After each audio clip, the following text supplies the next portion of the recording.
Friends, welcome you all to my channel Rasayanik Tadka. तो आज हम शुरू करेंगे अपना ग्रेड 10th का नया chapter metals and non metals.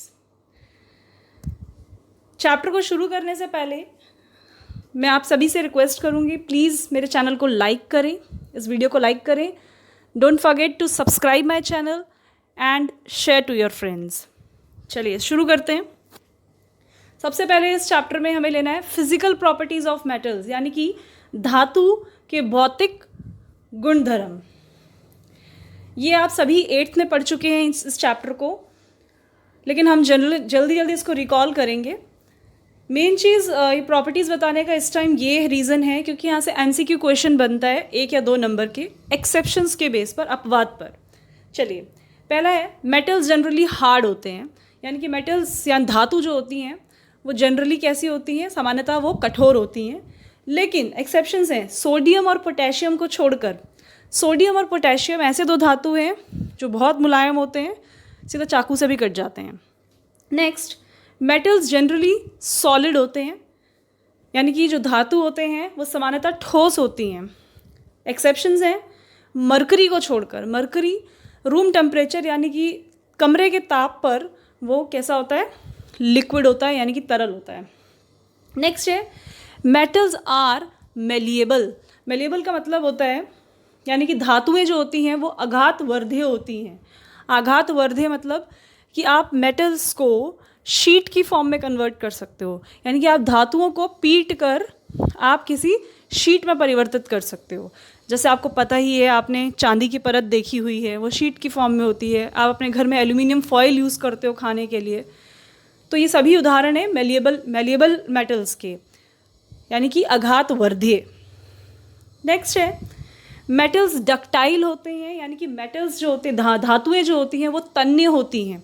तन्य का मतलब होता है कि आप धातुओं को खींचकर तार के रूप में बदल सकते हैं। आपने देखी होंगी ना, आपके घरों में तारें देखी होंगी, कॉपर की तार देखी होगी, तांबा की तार होगी, सोने की तार देखी होगी, अलग अलग तरह की तार होती है। तो मेटल्स डक्टाइल होते हैं। इसका मतलब ये है कि मेटल्स को आप आसानी से शीट की फॉर्म वायर की फॉर्म में कन्वर्ट कर सकते हो।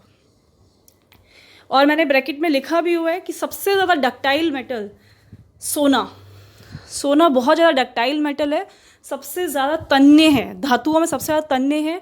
आपको पता है आप 1 ग्राम सोने से 2 किलोमीटर तक वायर बना सकते हो।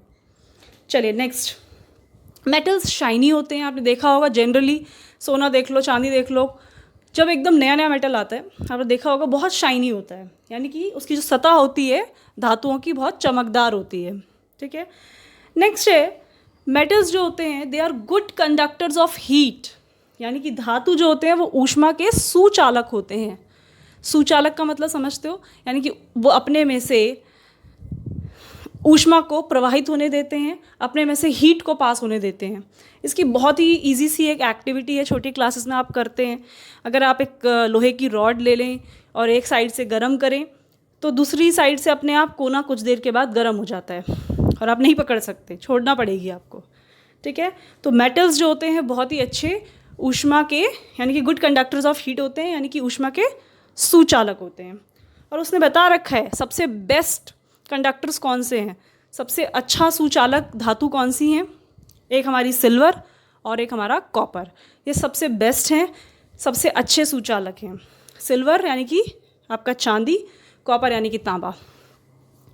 नेक्स्ट, अगर हम बैड कंडक्टर्स की बात करें तो लेड और मरकरी। Pb मतलब होता है लेड और Hg का मतलब होता है मरकरी। आई होप कि आप 9th में सिंबल्स याद करके आए होंगे। Pb यानी कि लेड, Hg यानी कि मरकरी। ये हमारे धातुओं में कुचालक हैं, मतलब ये ऐसे धातु हैं, ये एक्सेप्शन है एक तरह की, ये एक अपवाद है आपके लिए। ये ऐसे धातु हैं जो अपने में से ऊष्मा को प्रवाहित नहीं होने देते, यानी कि they are not good conductors, they are bad conductors, though they are metals.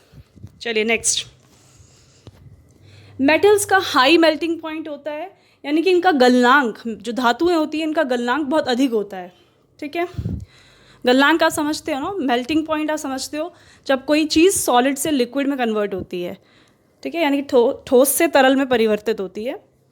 2 metals को छोड़ के सीजियम और गैलियम, सीजियम और गैलियम ऐसे दो मेटल्स हैं, धातु हैं, जिनका गलनांक बहुत कम होता है। इतना कम होता है कि अगर आप उन्हें हाथ पे भी रख दो, हथेली पे भी रख दो, तो वो पिघल जाएंगे। नेक्स्ट है मेटल्स हमारे सोनोरस होते हैं, यानी कि वो ध्वनिक होते हैं, वो आवाज़ करते हैं। अगर आप उन्हें पीटो, उन्हें मारो या वो टकराएं किसी चीज़ से तो वो आवाज़ करते हैं। नेक्स्ट है मेटल्स का हाई डेंसिटी होती है, यानी कि उनका घनत्व बहुत अधिक होता है, भारी होते हैं वो। एक्सेप्शंस क्या हैं? सोडियम और पोटेशियम को छोड़ के, अगर हम दो अपवाद की बात करें, सोडियम और पोटेशियम को छोड़कर बाकी सारे मेटल्स बहुत ही भारी होते हैं, उनकी डेंसिटी अधिक होती है। चलिए अगर हम बात करते हैं अब नॉन मेटल्स की प्रॉपर्टीज़ की, अधातु के भौतिक गुणधर्मों की। अधातुएं द्रव, ठोस, तरल होती हैं। नॉन मेटल्स हमारी सॉलिड भी हो सकती हैं, लिक्विड भी हो सकते हैं और गैस भी हो सकती हैं। ठीक है, आपको पता ही है सॉलिड की अगर मैं बात करूँ नॉन मेटल्स में, तो हमारा सॉलिड में आपका आयोडीन आ जाएगा। अगर मैं गैस की बात करूँ तो आपके पास बहुत सारी गैसेज हैं, ऑक्सीजन हो गई, नाइट्रोजन हो गई। और अगर मैं लिक्विड की बात करूँ तो liquid you have bromine. Bromine एक ऐसा नॉन मेटल है, एक ऐसी अधातु है जो कि तरल होती है। नेक्स्ट, अधातुएं आघातवर्धे नहीं होती हैं। आप non metals, they are not malleable. आप नॉन मेटल्स को अगर आप पीटेंगे तो वो शीट की फॉर्म में नहीं बदलेगा, बल्कि वो टूट जाएगा।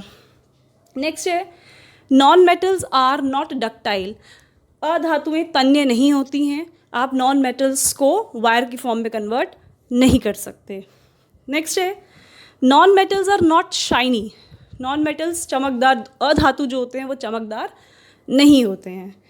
इसमें भी एक एक्सेप्शन है, हम डिस्कस करेंगे। एक ऐसा अधातु मुझे बताइए जो कि चमकदार होता है, तो उसका उदाहरण है ग्रेफाइट। आगे डिस्कस करेंगे हम। नेक्स्ट है non metals are bad conductors of heat, यानी कि जो अधातु होते हैं वो ऊष्मा के कुचालक होते हैं। नेक्स्ट है non metals are bad conductors of electricity. वो ऊष्मा के भी कुचालक होते हैं और वो विद्युत के भी कुचालक होते हैं। लेकिन यहाँ पर एक अपवाद है, एक एक्सेप्शन है, वो ये ग्रेफाइट। ग्रेफाइट एक नॉन मेटल होते हुए वो आपकी विद्युत का सुचालक है। नेक्स्ट, सबसे इंपॉर्टेंट टॉपिक है ये एक्सेप्शंस, अपवाद, जिस पे वन वर्ड के क्वेश्चंस बनते हैं, आपके एमसीक्यू बनते हैं। मैं एक बार रीड कर देती हूँ इन्हें। पहला है मरकरी को छोड़ के सारी धातुएं कमरे के ताप पर ठोस अवस्था में पाई जाती हैं, यानी mercury is the only non metal which is found in the liquid state. ठीक है, सारे मेटल्स जो होते हैं वो जनरली सॉलिड होते हैं, सिर्फ मरकरी को छोड़ के। मरकरी हमारा तरल अवस्था में पाया जाता है। नेक्स्ट है गैलियम एंड सीजियम का गलनांक बहुत कम होता है। अभी हमने कहा जितनी भी धातुएं होती हैं उन सभी का गलनांक अधिक होता है। अपवाद ये है, एक्सेप्शन ये है, गैलियम और सीजियम को छोड़ के ये पिघल जाते हैं नॉर्मल हाथ पे रखने पर भी।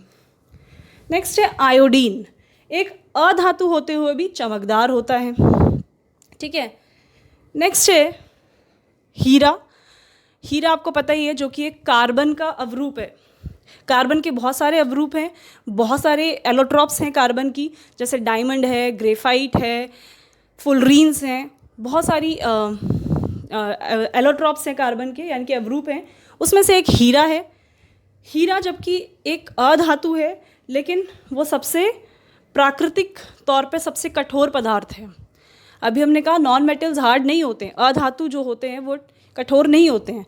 यहाँ पर एक एक्सेप्शन आ गई हीरे को छोड़ के, हीरा कठोर होता है। ठीक है, और इसका गलनांक और क्वथनांक भी अधिक होता है। हीरा जो कि एक कार्बन का अवरूप है, और याद रखिएगा कार्बन एक अधातु है।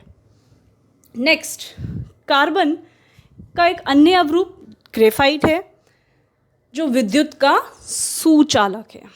अभी हमने पहले बताया अधातु जो होते हैं वो विद्युत के कुचालक होते हैं, लेकिन यहाँ पर एक अपवाद आता है, यहाँ पर एक एक्सेप्शन आती है कि ग्रेफाइट जो कि एक कार्बन का अवरूप है वो विद्युत का सुचालक है। ठीक है, ग्रेफाइट आपको। चलिए नेक्स्ट है 3 धातुएं ऐसी, लिथियम, सोडियम, पोटेशियम। ये इतनी मुलायम होती है कि आप इन्हें चाकू से भी काट सकते हैं। आई टोल्ड यू कि मेटल्स जो होते हैं वो जनरली कैसे होते हैं? हार्ड होते हैं। मेटल्स जनरली हार्ड होते हैं, but we have 3 metals like sodium, potassium and lithium. They are very soft. They can be easily cut with knife. Next है ब्रोमीन, जो कि एक अधातु है। ब्रोमीन क्या है? अधातु है, और वो द्रव अवस्था में होती है। जनरली हमारे जो मेटल्स, नॉन मेटल्स होते हैं, यानी कि अधातु होते हैं, या तो गैस की फॉर्म में आपको दिखेंगे या ठोस दिखेंगे। लेकिन एक ही ऐसा अधातु है ब्रोमीन, जो कि द्रव अवस्था में पाया जाता है। मैं यहाँ पर वीडियो ख़त्म करती हूँ। यहाँ पे मैंने एक